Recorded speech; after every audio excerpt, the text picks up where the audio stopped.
Dansesæsonen står for døren. En sving om skaber humør og livsglæde. Denne yndige unge dame elsker at danse. Men ham, hun allerhelst vil danse med, har aldrig lært at danse. Han varmer bænke. Og så må hun danse ud med en anden. Men han drømmer om at svæve ud med sin eneste ene.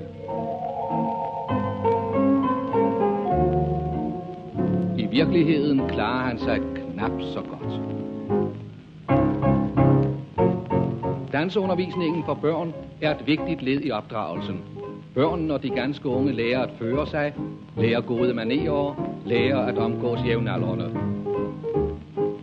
Dans er livsudfoldelse, dans er glæde, dans er skønhed. På sportsdansens område er Danmark blandt verdens bedste. Men hvad enten det gælder børnedans, selskabsdans eller sportsdans, skal der undervisning til. Det er en fornøjelse at gå til dans, og det er billigt at gå til dans. Den helt rigtige undervisning får de på danseskoler tilsluttet danseorganisationernes fællesråd. Det fik han, der før varmede bænke. Også de bør lære at danse.